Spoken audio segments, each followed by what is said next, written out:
નમસ્કાર મિત્રો, ફરી એકવાર સ્વાગત છે મિત્રો તમારું અમારા આજના વિડીયોમાં. ઘરના ભૂવા પોતે બનો અથવા ઘરના ભૂવા જાતે કેવી રીતે બનવું. નમસ્કાર, જય માતાજી મિત્રો.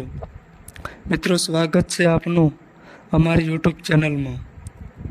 મિત્રો, આજના વિડીયોમાં આપણે વાત કરવાના છીએ કે તમે તમારા ઘરના ભૂવા કે પછી જ્યોતિષ જાતે કેવી રીતે બની શકો. મિત્રો, આજનો વિડીયો જે કોઈ પણ વ્યક્તિ જો એકવાર પૂરેપૂરું જોઈ લેશે, આજ પછી તે વ્યક્તિની ક્યારેય કોઈ અન્ય વ્યક્તિ પાસે કે ભૂવા પાસે જવાની જરૂર પડશે નહીં. કારણ કે મિત્રો, આજના વિડીયોમાં અમે તમને એકદમ સરળ ભાષામાં અને યોગ્ય કારણો જણાવીશું કે જો તમે આજના વિડીયોમાં જણાવેલા ઉપાયો તેમજ પગલાઓનું અનુસાર કરી લો છો અને તમારા ઘરમાં તમે જે કોઈ પણ ઈષ્ટ દેવી દેવતાઓને માનો છો તેમને પ્રસન્ન કરી દો છો અને અમે તમને જે દેવના નામ લઈએ તેમને પ્રસન્ન કરી દો છો. અથવા જો આ દેવી દેવતાઓમાંથી કોઈ પણ દેવ તમારા ક્રોધિત નથી કે નારાજ નથી, તેમજ આ દેવી દેવતા જો તમારા ઘરે પ્રસન્ન થઈને બેઠા છે અને તમે તેમની કોઈ પણ પ્રકારની ભૂલચૂકમાં સામેલ નથી, તો સમજી લો કે તમારા ઘરમાં કોઈ પણ દિવસ દેવનું દુઃખ આવશે નહીં. અને આ ઉપાય તમારે ક્યાંય બહાર જઈને કરવું નથી.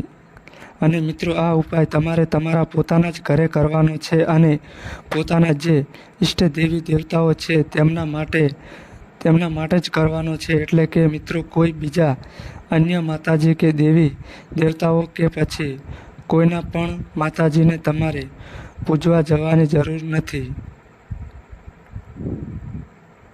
તેથી આજે અમે તમને આ વિડીયોમાં એ વસ્તુ વિશે જણાવવાના છીએ જે વસ્તુની જાણકારી અત્યારના દરેક માણસોને હોવી જરૂરી છે.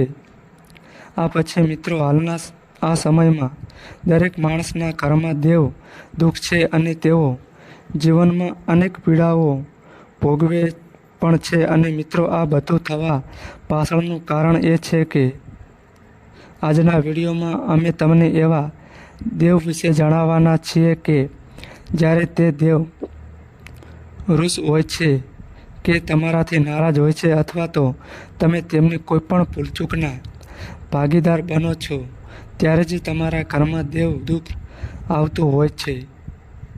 નહીં તો તમને ક્યારે પણ કોઈ પણ પ્રકારની તકલીફ કે દેવના નામનું દુઃખ આવતું હોતું જ નથી. તો મિત્રો, આજનો વિડીયોમાં આપ અંત સુધી ચોક્કસ બન્યા રહેજો.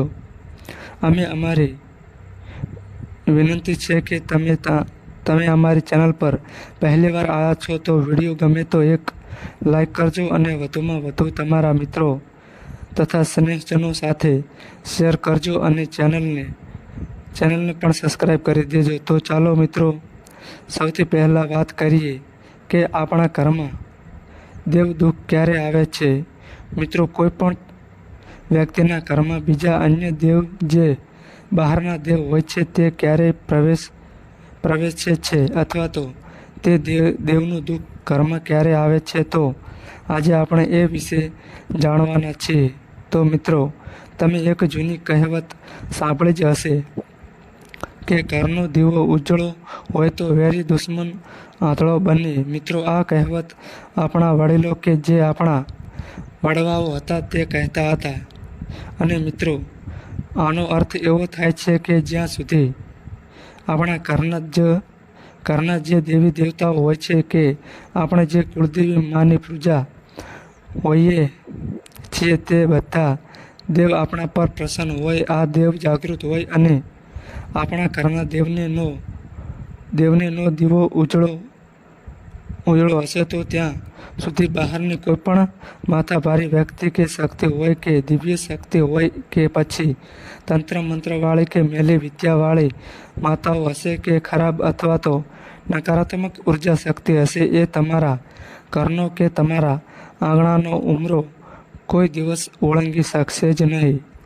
તો મિત્રો, આજે આપણે એ જણાવશું કે તમારા ઘરમાં તમે એવો તો શું ફેરફાર કરો અને શું તમે તમારા કુળદેવીમાં કે જે કોઈ પણ ઈષ્ટ દેવી દેવતાઓને પૂજો છો તેમને શું કહેવાનું છે અને તમને શું કરવાનું છે, જેના માટે તમારે કોઈ પણ જગ્યાએ જઈને માથું નમાવવાનું નથી અને કોઈ પણ જગ્યાએ તમારે રવિવાર કે મંગળવાર પણ પાળવાના આવશે નહીં. પરંતુ મિત્રો તે પહેલાં જ્યાં સુધી ઘરના દેવ આપણાથી નારાજ હશે અને તેઓ આપણાથી પ્રસન્ન નહીં હોય અને તેઓ આપણી પ્રાર્થના સાંભળશે નહીં અને સહાયતા નહીં કરે ત્યાં સુધી દુનિયાનું કોઈ પણ દેવ હશે એ તમારા પડખે ક્યારેય પણ આવીને ઊભું નહીં રહે, કારણ કે બહારની માતાઓ એટલે માસીઓ જ કહેવાય અને ફક્ત આપણા જે ઘરના દેવી દેવતાઓ હોય જે ઈષ્ટ દેવી દેવતાઓ હોય છે તે જ આપણી રક્ષા કરતા હોય છે અને તમારા રખોપા કરે જે છે. તો મિત્રો તમારી કયા કયા દેવને પૂજવાના છે અને કયા કયા દેવને શું કહેવાનું છે અને કઈ રીતની ભક્તિ કરવાની છે તે વિશે આજે અમે તમને જણાવવાના છીએ. તો મિત્રો સૌ પ્રથમ તમને જણાવી દઈએ કે તમારા જે કુળદેવી હોય છે, જે તમારા કુળના તમારા ઘરના જે કુળદેવી માં હોય છે તે પ્રસન્ન હોવા જોઈએ. અને મિત્રો જો તમારા કુળદેવી માની કૃપા તમારા પર હશે, તેમની કૃપા દ્રષ્ટિ તમારા ઉપર હશે અને તેઓ તમારાથી પ્રસન્ન હશે, તમારા બાળકો સંતાનો તેમજ તમારા ઘર ઉપર એમની અમી દ્રષ્ટિ હશે તો તમારા ઘરમાં ક્યારેક કલેશ થશે નહીં કે ઝઘડાઓ થશે નહીં કે પછી બીજા કોઈ અન્ય દેવનો પણ પ્રવેશ નિષેધ થઈ જાય છે અને તે દેવ તમારા ઘરમાં પ્રવેશ પણ કરી શકતા નથી. કારણ કે મિત્રો જ્યારે પણ કોઈ દેવ અથવા તો માતાજી તમારા ઘરે તમને કોઈ પણ પ્રકારનું દુઃખ દેવા આવે છે કે તકલીફ દેવા આવે છે ત્યારે તમારા કુળમાં જે દેવ કોઈએ બહારથી મોકલેલ હોય જે તમારા ઘરમાં તેનો ન્યાય લેવા આવતા હોય છે, તો મિત્રો તે દેવ પહેલાં તમારા જે કુળદેવી માં છે તેમની રજા લે છે અથવા તો તમારા જે કુળદેવી માં છે તેઓ તે બહારના દેવને તમારા ઘરમાં પ્રવેશવાની રજા આપે ત્યારે જ તે દેવ કે માતાજી તમારા ઘરમાં દેવનું દુઃખ આપી શકે અથવા તો તમારા કામમાં અડચણો લાવી શકે છે. નહીંતર કોઈ પણ દેવ હોય કે નકારાત્મક શક્તિ હોય કે દેવરું હોય તે તમને કોઈ પણ પ્રકારની તકલીફ આપી શકતી જ નથી. મિત્રો આ વાત 100% સાચી છે અને આ વાતનો ખુલાસો ઘણા લોકો કરતા હોતા જ નથી અને તમને તે જણાવવા પણ માંગતા હોતા નથી. કારણ કે મિત્રો હાલના સમયમાં ઘણા લોકોએ ભુવાપણી કરવી એક પ્રકારથી પોતાનો ધંધો બનાવી લીધો છે. મિત્રો જો તમને આવી બધી સાચી જાણકારી તમને આપી દે તો પછી તેમના જે ધંધા છે તે ભાગી પડે છે અને તે જ કારણથી તેઓ તમને તે હકીકતથી દૂર રાખે છે અને તમને આડી અવળી વાતોમાં ભટકાયા જતા હોય છે. આ કારણથી પછી કુટુંબમાં વેર થાય છે, બાપ બેટામાં પણ વેર થાય છે. મિત્રો આપણે સૌ કોઈ ભગવાનમાં અને માતાજીમાં માનતા હોઈએ છીએ અને અમે પોતે પણ માનીએ છીએ અને તેઓ આપણને ક્યારેય એવું નથી કહેતા કે આપણે એવા શબ્દો ઉપયોગ કરીએ જે શબ્દો દ્વારા કોઈના સંબંધોમાં કડવાશ ઊભી થાય કે પછી કોઈનું અપમાન થાય. તેમજ મિત્રો કોઈને પણ મારીને આપણે જીવવું એવો પણ આપણનો આ ધરતી પર અધિકાર છે જ નહીં. તેથી મિત્રો જો આપણા કુળદેવીમાં આપણા ઉપર પ્રસન્ન હશે કે પછી તમે જો કોઈ પણ ઈષ્ટ દેવી દેવતાઓને માનો છો તેઓ તમારા પર પ્રસન્ન હશે તો કોઈ પણ દિવસ ક્યારેય પણ તમારા ઘરમાં દેવ દુઃખ આવશે નહીં. તેમજ મિત્રો ઘણા બધા લોકોનો એવો પણ પ્રશ્ન હોય છે કે તેમના ઘરમાં બરકત રહેતી નથી. તેમના ઘરમાં દરરોજ ઝઘડાઓ થાય છે. નાની નાની વાતોમાં પણ એકબીજા સાથે લડી પડે છે અને કુટુંબમાં એકબીજા સાથે સારું બનતું નથી. ધંધો વ્યવસ્થિત ચાલતો નથી કે પછી કોઈનું મગજ ફરી જાય છે અને કોઈ પાગલ બની જાય છે. કોઈ પણ કામમાં મન નથી લાગતું. આર્થિક તંગી રહે છે.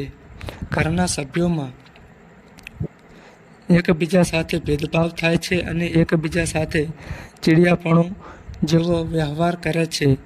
પિતા પુત્રમાં બનતું નથી અથવા માતા પિતાના પણ સંબંધ હંમેશા એકબીજા સાથે પ્રવાસ ભરેલો રહે છે અને ધંધામાં નુકસાન જ આવ્યા કરે છે.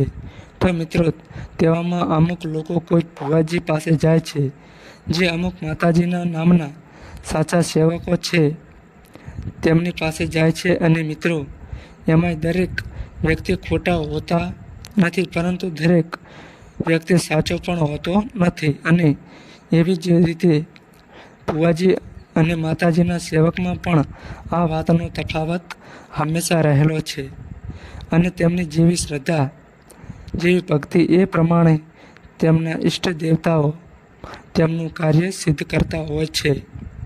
તો મિત્રો, જ્યારે કોઈ પણ વ્યક્તિ અથવા ભુવાજી તમને કહે છે કે તમારા ઘરમાં દેવ દુઃખ છે, ત્યારે મિત્રો, જો આ વાત સાચી છે કે ખોટી, તો મિત્રો સીધી વાત કરીએ તો જો તમારા ઘરમાં કોઈ નાનું બાળક હોય અને તે કંઈ નાના મોટી ભૂલ કરે છે, તો તમે તેને કેવો સબક શીખવાડો છો અને પછી તેને કેવી રીતે સમજાવો છો, કેમ કે તે બાળકને એનું પરિણામ ના ભોગવવું પડે તે માટે તમે એને બચાવો છો. મિત્રો, કંઈ ન કંઈ ભૂલ થાય કે કંઈ પ્રશ્ન બની જાય છે, તો પણ પ્રશ્નનો જવાબ પણ એ જ પ્રશ્નમાં હોય છે. મિત્રો, આપણાથી કંઈ પણ ભૂલ થાય પણ એ ભૂલ સુધારવી જ હોય તો પણ એમાંથી જ સુધરી જાય છે. પરંતુ મિત્રો, આ બધું સમજાય તેના માટે છે.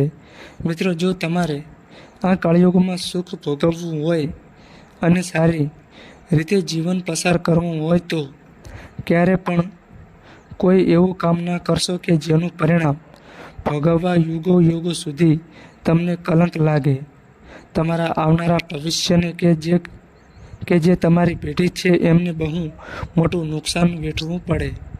તો કયા કારણો આપણા ઘરમાં દેવદુખ ઊભું થાય છે?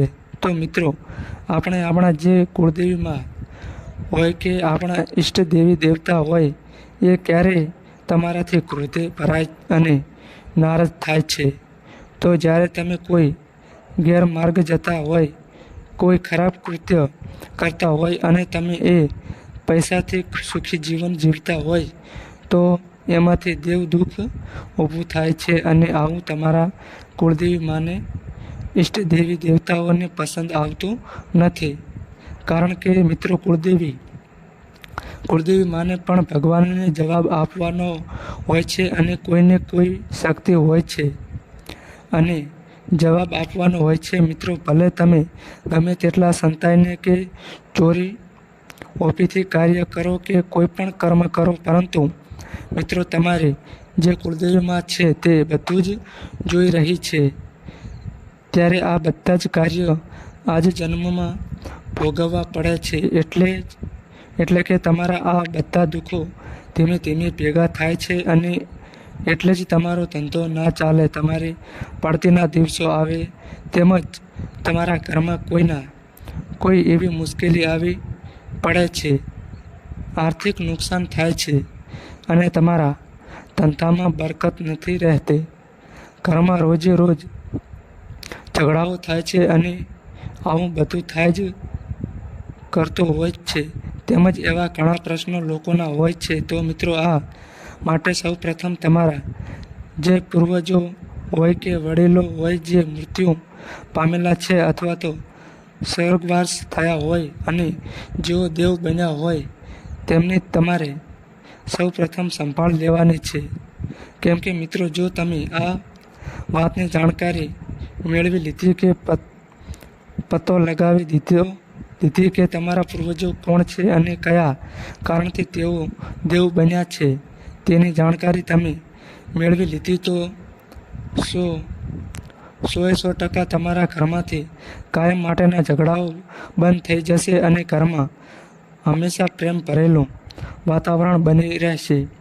એટલે કે મિત્રો, કહેવાનો અર્થ એ થાય છે કે જ્યાં સુધી તમારા જે પૂર્વજો છે તે તમારા પર પ્રસન્ન રહેશે, તમારા જે કુળદેવી માં છે તે તમારા પર પ્રસન્ન રહેશે અને તેમની કૃપા તમારા ઉપર બનેલી રહેશે અને તમે ક્યારેય કોઈપણ પ્રકારના ગુનામાં સામેલ ના હોવ તો તમને ક્યારેય કોઈપણ પ્રકારની મેલી કે કોઈપણ પ્રકારની દેવનું દુઃખ તમને નડતું જ નથી કે પછી કોઈપણ પ્રકારની નકારાત્મક શક્તિ તમારું કંઈ જ બગાડી શકતું નથી.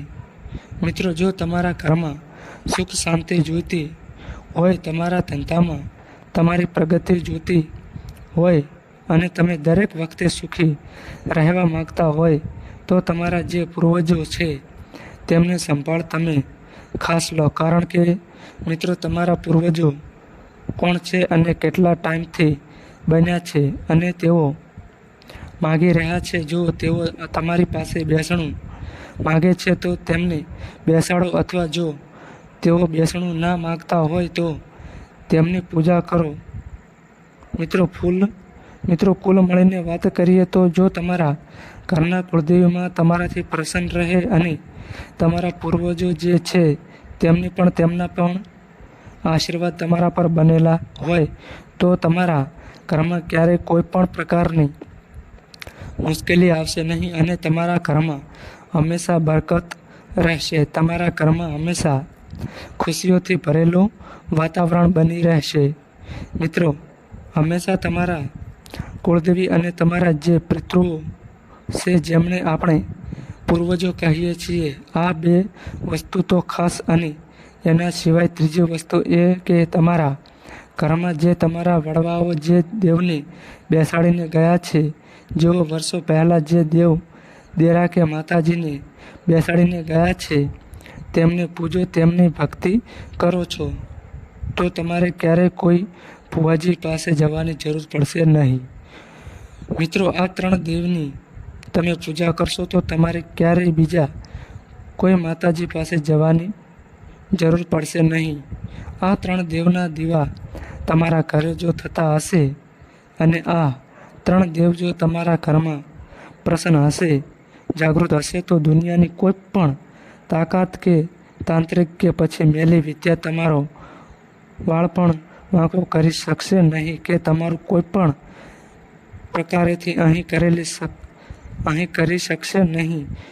મિત્રો, જો આ 3 દેવીની કૃપા તમારા પર હશે, તમારા પરિવાર પર હશે, તો ક્યારેય તમને કોઈ પણ પ્રકારનું દેવ દુઃખ નડશે નહીં. મિત્રો, ફરી એકવાર આપ સૌને વિનંતી છે કે જો વિડીયોમાં તમને ખબર ના પડી હોય તો રિપીટ કરીને સાંભળી લેજો. તમે આ વિડીયોમાં બતાવેલ આ 3 વસ્તુ કરી દો છો તો તમે ખાતરીપૂર્વક કહીએ છીએ કે તમારે ક્યારેય કોઈ પણ જગ્યાએ જવું પડશે નહીં અને તમે પોતે જ તમારા ઘરના ભુવા બની જશો. તો મિત્રો, આ વિડીયોમાં આટલું જ છે. જો તમે આજનો આ વિડીયો પસંદ આવ્યો હોય તો વિડીયોને એક લાઈક શેર અવશ્ય કરજો અને ચેનલ પર પહેલી વાર આવ્યા છો તો ચેનલને પણ સબસ્ક્રાઈબ કરી દેજો. તો મિત્રો, ફરી મળીએ એક નવા વિડીયોમાં. ત્યાં સુધી આપ સૌને જય માતાજી, જય કુળદેવી માં. તો મિત્રો, આ માહિતી અમારી સારી લાગી હોય તો વિડીયોને લાઈક કરો અને અમારી ચેનલમાં નવા આવ્યા હોય તો ચેનલને સબસ્ક્રાઈબ કરો.